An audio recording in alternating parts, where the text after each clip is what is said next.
Hey guys, welcome to Quaker Nation. I'm Conor Smith. I'm a deputy sports editor here at the Daily Pennsylvanian. I'm super excited to host the first episode of this season of Quaker Nation. Our guest today is Ethan Roberts. Ethan Roberts, or Ebo for short, is a senior forward on the Penn men's basketball team. Last season, he led the Quakers in points per game. This is his second season with the program after making stops at Army and Drake. At Penn, he is studying political science and economics. He was born and raised in Memphis, but he played high school ball right outside Chicago in Arlington Heights. And he's sitting right across from me. Did I get all that right? Yeah, it right, sounds good. Awesome. So, how you doing today? Great. I'm happy to be here. How are your summer? I haven't seen you since really like before. Yeah, it was good. It didn't go as planned, especially with like my injury. But yeah, I had a great summer. I missed Penn actually, so it's good to be back. And yeah, I'm happy to be here. Excited with Coach Fran too. And then with the injury, it was a shoulder, right? Was it left? Yeah. My right. Right. Yeah. So how was that? You were doing a lot of rehab with that as well, or? Yeah. I've been doing rehab since I injured it on February 1st.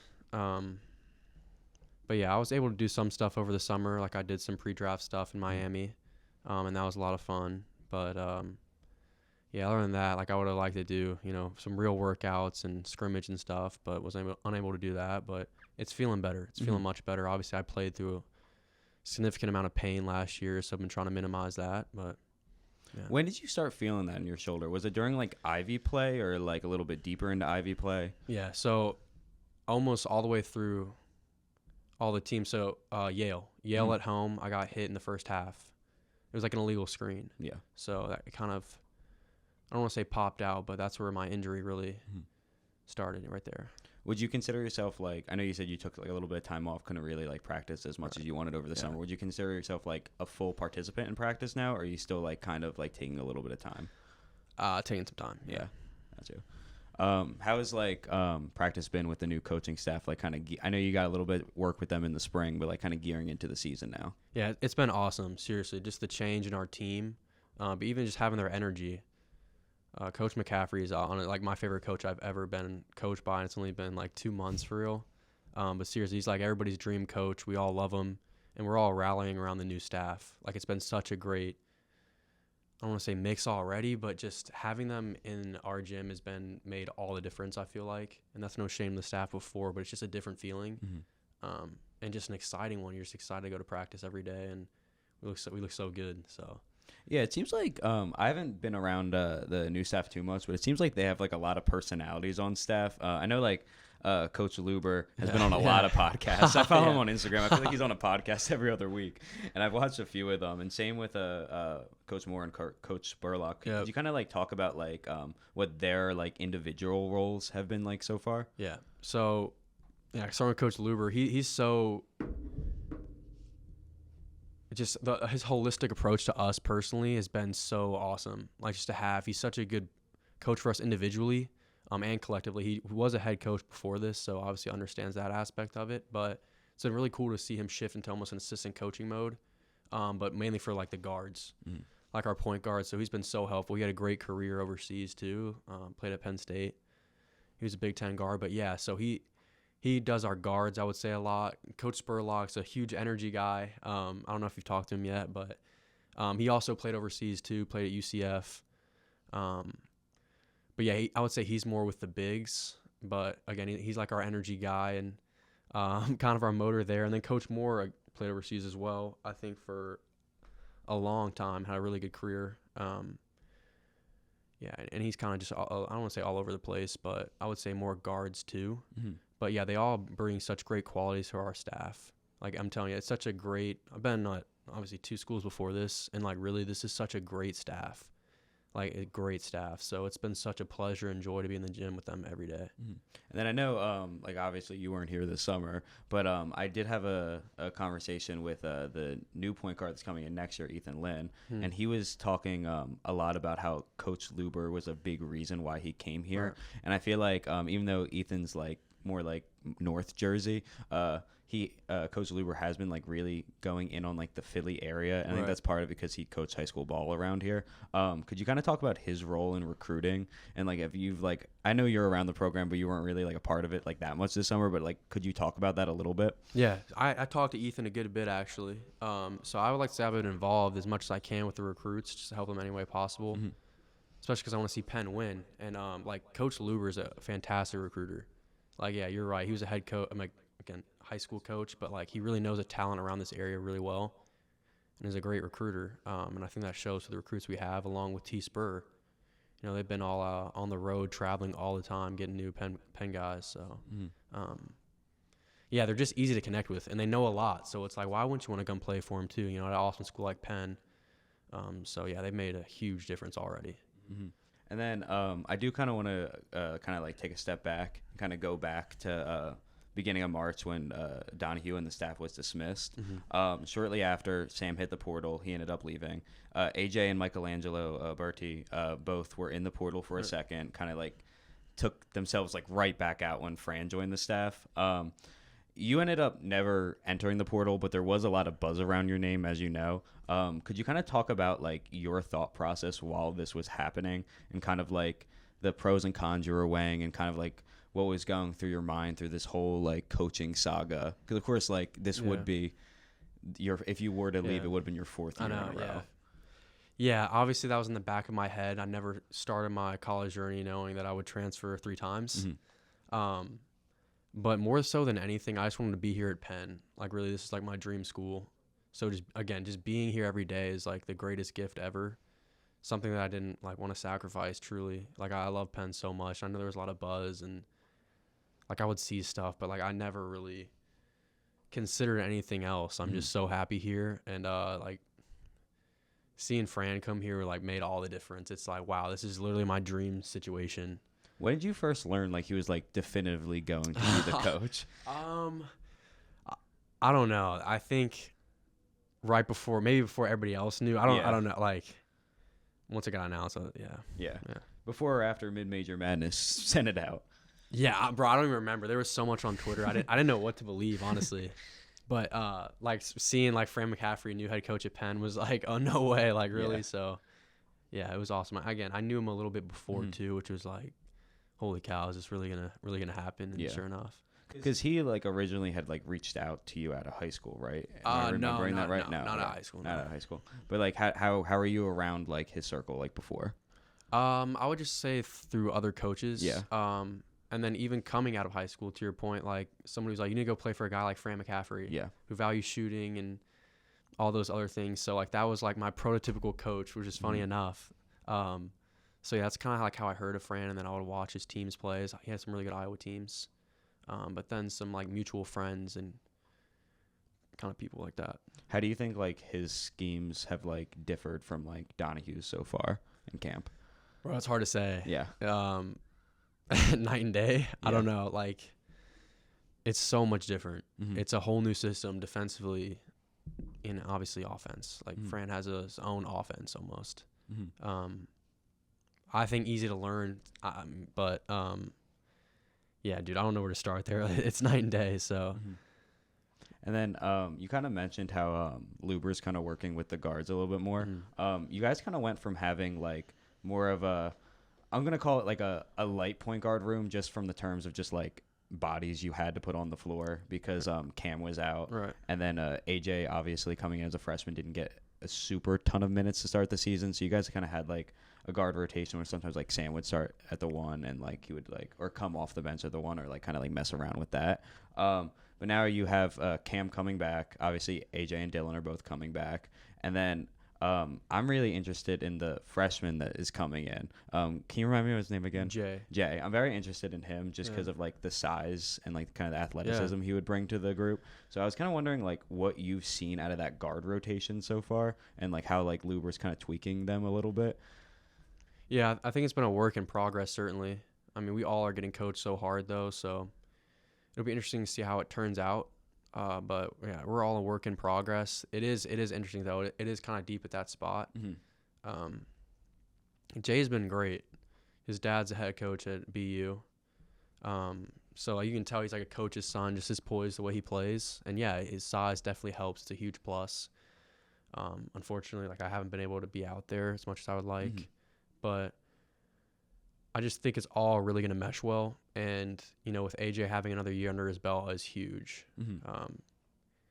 Yeah, he's so good and has so much talent. So, yeah, it'll be exciting to see how it plays out. But I think they're all in a good spot. So especially with Coach Luber and Coach Moore around him. Especially like I feel like from my perspective, like just like going to the games, but obviously not being there day in and day out. Like I saw like AJ kind of like become more aggressive through the season, especially like on the defensive end. Right. And then that Princeton game, you were out that Princeton game, right? That Princeton game, he kind of like, I feel like because one, it was Princeton, it was like a close sellout, and like there are like a lot more eyes on it. And then he had a pretty dominant game defensively. It's kind of like when he started getting his like flowers on social media, and I saw a lot of writing about him. How do you think like, and I'm going to ask more questions about you as well, but I'm very interested in like, how do you think like he's kind of attacked this offseason? Because I think he's like one of those names, like there's a lot of excitement around, but maybe a couple question marks too. Yeah. I think he's just excited to get better. And I think that's my favorite part is he's not really too concerned about, I don't know, social media or what people are saying, but he's really just in the gym working so hard. And I think now he understands college basketball way more, so he knows what to expect. And I think that's huge for AJ. Like, being a freshman is really hard in college basketball, just at any position, you know. And the point guard spot is very difficult. To be a good point guard as a freshman is very special. And I think, like, that year and maturity he has under his belt now is something worthwhile. But, yeah, I think he had a good offseason, I would say, yeah. And then I kind of want to like retract more to like you and like your time a little bit before Penn. It like I first like kind of talked to you about like your background like almost probably a year ago, maybe a little bit less than a year ago. But like it was kind of before Ivy play started and before like when the seasons first started going. I think before the Cathedral Classic. And we talked a lot about like your year at Drake where you didn't play because of illness. And I was kind of wondering like that was still like very fresh in your mind when I first talked to you about it. Yeah. And like you don't have to get into any like specifics or anything, but I was kind of wondering more like how do you kind of look at that experience like 2 years later removed, and like how do you feel like it's like impacting you now? I feel like you've had like more time where you're like playing, and, like obviously now with the shoulder, but like you've been on the court longer like since then. Yeah, I mean things ebb and flow just in general. That was a really tough year though. That was a really tough year, and I think it gave me such a different perspective that where maybe last year like having a solid year to where like money was so high, I saw what it was like to go without basketball, and like, you know, it gave, like I said, perspective, the situation here at Penn. Like I love everything about Penn. Yeah. So it's like, why would I forgo my happiness for, you know, a check? Yeah. But yeah, I would just say that it gave me perspective. That's kind of the biggest thing I would take away from that situation. And again, just more gratitude for the situation I'm in. You know, he can't really pay me out of here, and definitely makes me want to win an Ivy championship more than anything. Yeah. And then kind of like going off that, like you've talking a lot about like how much like you wanted to stay at Penn because you kind of like fell in love with the school and you feel like you kind of felt like comfortable here after like moving. Like how much do you think that consistency like impacts your play on the court as well? Just knowing like, hey, I'm not like trying to figure out what buildings these are anymore. Like I'm just here. I've been here. Yeah. We'll see. I don't know. It's gonna be my second year. We'll see. I think it just means more. Everything means more knowing that like I love the name on my chest so much. And then also playing for like such awesome alums. Like I said, I met with an alum today. Like it's just so cool and just enriching to be here and wear Penn, seeing my family wear it. So I guess it just everything means more. So yeah, we'll see. Hopefully it affects it a lot, right? Where I don't miss anything and you know have a great year. But we'll see. Yeah, I feel like when I was first coming to Penn, I was kind of like unaware of like how big like the athletics alums are, especially in men's basketball. Right. I think like they are the most involved alumni. Maybe football number 2. Was that something you were aware of? Because like I'm always surprised how many people, and I know you probably get a lot more buzz than them than I ever do, but like how many people like will like talk about like DP articles and stuff that I'm doing just around athletics because there's so much buzz from that alumni base. Yeah, I mean, everybody says it's so good, but it's just a whole different perspective to actually be in it. Yeah, it's been amazing. I can't really put words to it, but like I said, if anything, it's just humbling to know that I'll be a Penn alum and kind of be in that group with them. So yeah, that's probably like the coolest part about it is I get to kind of share that with them. Mm-hmm. But yeah, to your point, it's incredible. The men's basketball network is unbelievable, and they're so involved, and even more so now with having one back as our head coach, which again means all the world. Like that's so cool. Definitely. And then I wanted to ask like quickly a couple about the other new faces on the team, how like they're adjusting, kind of like what your role is bringing these guys in. One guy that I'm very interested in is Will Cruz. I think he goes by Will. I'm very interested. Yeah. I saw him, and so you guys have him listed as 6'11", but I saw him on Locust, and I thought he was 7'1" when I saw him. Oh, really? Wow. Like, okay. but maybe I also have like maybe a bad, 5'8". Yeah. But like, like I was like, I think he's a little taller than 6'11". But you guys kind of like, you guys kind of struggled with like length and rim protecting a little bit last year. Obviously, Spinoza was a phenomenal offensive player for you guys. If you're watching, Nick. But I kind of wanted to ask, like, what have you seen out of him so far? I know he's like a freshman, so I don't know how much he will be playing or won't be playing. But just like having a guy of that size on the team. Yeah. I mean, it's crazy. It feels like we have a lot more guys his size now, especially with adding Lucas Luth. That was my next one. Yeah. So. Bro, I don't know. It's hard to put words to it. Cruz is probably like 7 foot. Yeah. I don't know. But yeah, he's a big guy. And I think what's even crazier is like he can handle the ball pretty well too. Mm-hmm. Like we have a lot of really talented pieces here. That's exciting.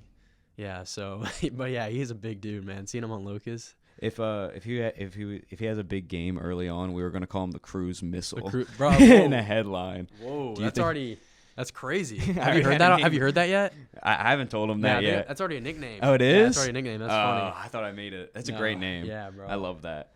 And then you mentioned Lucas. I watched a little bit of his tape when he first when the transfer news first came over, and he just seems like a guy who like went up and like caught lobs. Like he just like I think like that's something that like I feel like Penn faithful will be like really excited about, kind of just bringing some more fireworks to the Palestra. But if you kind of just talk about like how he's looked so far in camp.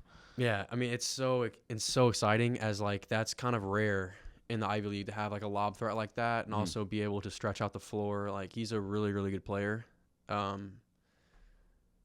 He's been dealing with some injuries himself, unfortunately, but just having him in practice as much as we can, even though like hasn't been as much as we like he's been incredible. He's been incredible. He's a great teammate, great person, and I can't speak highly enough about him. He's such a great dude, and he's an amazing player, like truly. So I can't wait till everybody's kind of back on the court and we're meshing. But yeah, he's been a sight to see in the few reps. So and then I do want to ask you about TJ. So obviously for people who may not be aware, TJ was a top recruit coming out of high school, originally committed to Duke, played a year there, then went to UVA.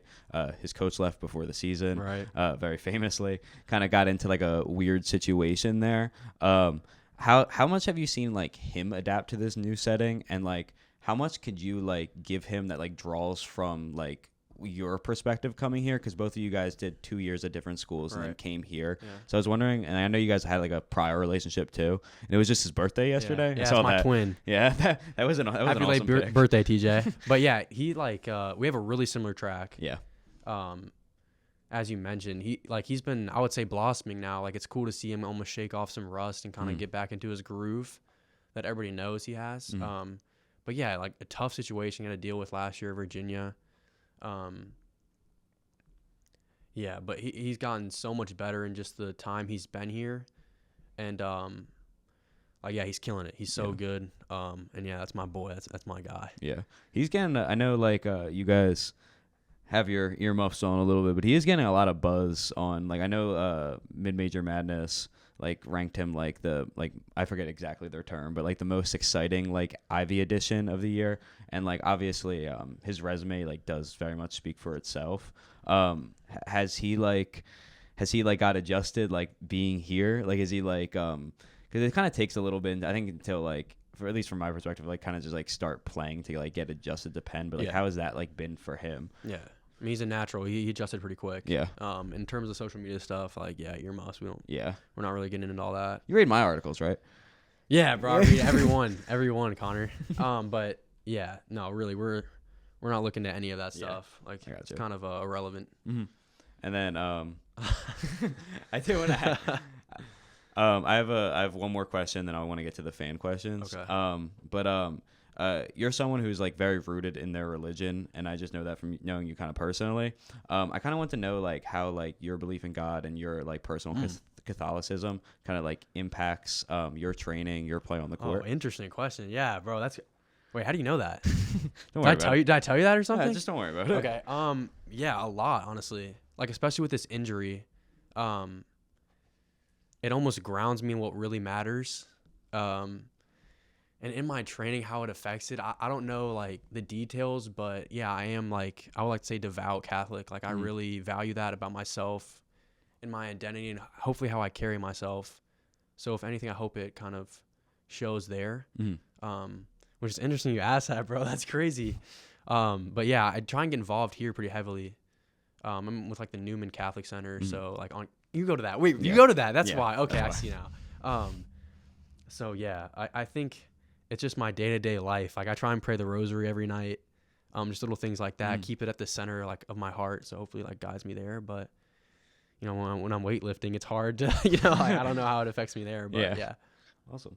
And then I do want to get to some of the fan questions. I'm excited. I want to hear. Yeah, so I think you might recognize some of the names. Penn squash player probably was the best collegiate squash player last year in the country. Salman Khalil asked you. Legend. What makes you push and keeps you going on bad days or when you're feeling down? Oh, honestly, that's a good question. I kind of just, the perspective piece, as I said before, how things ebb and flow. I try not to get so caught up in a negative moment, a negative day, maybe negative games. Yeah, I just know that there's always, you know, valleys and hilltops. So I kind of just try and enjoy the journey as much as I can and detach from results as much as I can also. Like I was saying earlier, like my Twitter inbox is really heavy with some negative stuff at times, or like Instagram, whatever it might be. But like it's really just, like I said, the detachment of results and just putting in as much as I can, put my best foot forward, and kind of flush it out. And that's where I find like my most success, to be honest. But that's a good question. It's a good question. And then Crystal Rambaud asked, what are your thoughts on Ivy play beginning all caps with Princeton this year instead of ending with Princeton? It's exciting. Yeah, it's something that you look at and you're like, wow, like, all right, right off the bat. I didn't really get to play against them last year too, you know? Like you said, I was out that one game, and then I was like pretty injured, almost like wobbling. But no, I'm hyped. I'm really hyped, and I think our whole team is too. So, yeah, we're just ready for the season with whoever lines up against us, honestly. So... And then we have a couple more, but I'll get one more in. Your past teammate, Army guard Jalen Rucker, asked a few questions. My favorite teammate ever. He asked a few questions. Some of them seemed way too specific to ask on here, so I'm not asking all of them. But one of them was, who has been your favorite teammate ever? Oh, there it is. Definitely Jalen Rucker. Yeah, I mean, Army legend right there, seriously. I still text him every day, almost every day now. But, dude, I want to hear a few more, too. I don't got them up. Oh. They're way too specific. But yeah, I'll tell you after. If we're going to end with Ruck, yeah, he's the best. Shout out Ruck. Shout out the whole Army team, Charlie Peterson, everybody. So, yeah. Awesome. Thanks for coming on. Yeah, Ethan. bro. Really appreciate You're it. the man, bro. Thanks so much. Thank you. Me and Ethan Roberts, Penn men's basketball forward, just finished up our podcast over in the podcast office. We do have a couple fan questions that we missed, so we just want to go through them real quick. If you were a type of food from the concession stand, what food would you be? Hot wings, easily. If they even sell those, though, but hot wings every time. Have you ever eaten the Palestra concession stand food? No. Good call. Why is Ebo such a big advocate for toe spacers and a sleep mask? They changed my life completely, Charlie. You're kind of exposing me here with this question, but I do wear toe spacers, and my eyes are super sensitive when I sleep, so I have to wear a sleeping mask. No comment, Juan. I want to be like you. Anthony Bourdain, easily. What's your favorite MLB team? And do you have any favorite memories of that MLB team? Yeah, Chicago Cubs. This is from Charlie Peterson, but definitely going to the Chicago Cubs game in Wrigley with Charlie Peterson and Jalen Rucker. Yeah, that was my favorite for sure. Is a hot dog a sandwich? Yeah. The best hot dog's a Chicago dog, by the way. Everybody should try that at least once in their life. There's a relish on it, right? Yeah, relish, pickle, tomato, celery, salt. Bro, don't knock it. Nah, it's the celery. It's the celery and tomato that like. Bro, throws it's me off. delicious. How does it I don't even fit? like hot dogs. I don't like hot dogs. But I'm telling you, it's the best thing ever. Who did you look up to in middle school? Bro, I don't even know. I don't even know that question. I have no idea. You didn't look up to anyone in middle No, I was school? crazy. I don't know. Bro, I have no idea. No idea. I'm sorry.